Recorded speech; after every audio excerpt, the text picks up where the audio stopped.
So yesterday I showed up to work and I noticed that the gates were set up all throughout Madison Square Garden outside. And I noticed, first thing I noticed was that Chris, the hot dog man, he was actually encaged in. So he didn't have his normal pedestrian traffic. It was all cut off. And if somebody wanted a hot dog, if somebody wanted something, they had to walk around the gate like it was a real inconvenience. So he really had a bad small business day for him. When people first started to ask me about the Taylor Swift wedding, I had no idea, but they seen me, set up doing my artist thing, and they said, "Hey, are you set up here for Taylor Swift wedding?" I was one person. Then next thing I know, throughout the day, different journalists started to approach me and asked me if I knew anything, if I was hearing anything. Then Fox 5, New York City News, came up to me and they interviewed me, and clips, I said much more, but they took a couple sound bites of some things I said.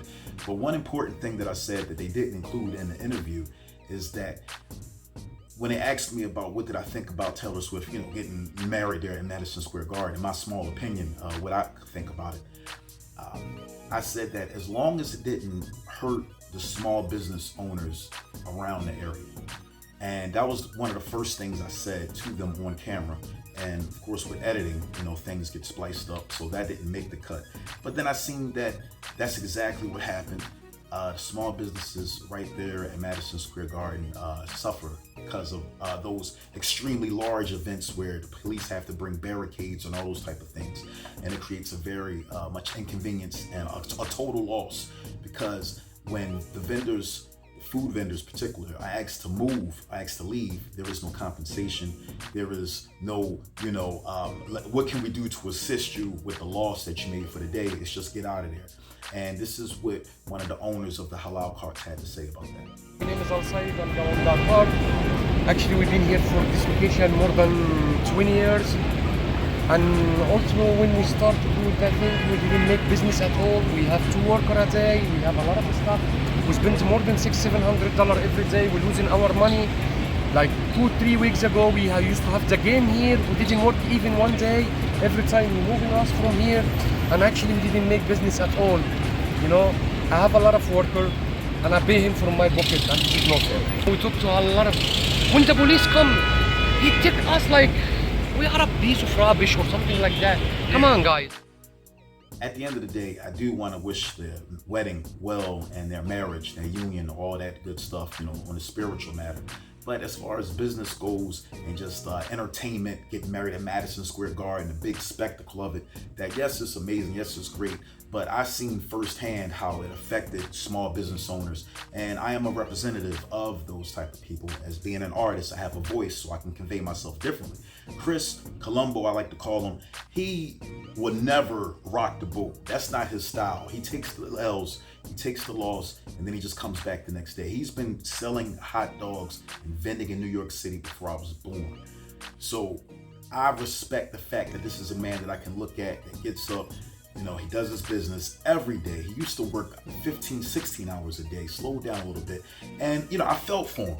And it gave me something, it lit a fire in me, because I seen this happen when Donald Trump come and people were forced out, and the gyro cart had to shut down, the hot dog guy had to move out the location. And I just seen how these big extravagant events, not the normal events, because that's a plus for us, but these big extravagant events, when the police get involved in the barricades, how the people suffer from it. So this is a metaphor, not just towards Taylor Swift and Travis Kelce. It's a metaphor about big money, big names, like who the hell is Chris, the hot dog guy? And that's the point, you know what I mean? Because I've seen firsthand how big money, all the news people, everybody's happy and excited, but how that can actually harm one of the smaller businesses in the area. So this is me just doing my part. I said, he didn't ask me to do it, nothing like that. But if you want to support what we got going on, you want to pick up a t-shirt, portion of the proceeds will be going towards him. If you want to support the GoFundMe that we got set up, we want to make sure that we can. I'm not going to look for the city to compensate him, which will be great for all these past years that he's been relocated. If the city want to come together, we were fortunate enough to make enough noise, gave enough attention, I would like to really surprise him with something substantial, something phenomenal, to let small business owners like him know that we do care, and maybe New York can start to develop something where these businesses are compensated. If there's big money coming in like that, like, let it trickle down. Don't just step on a little guy.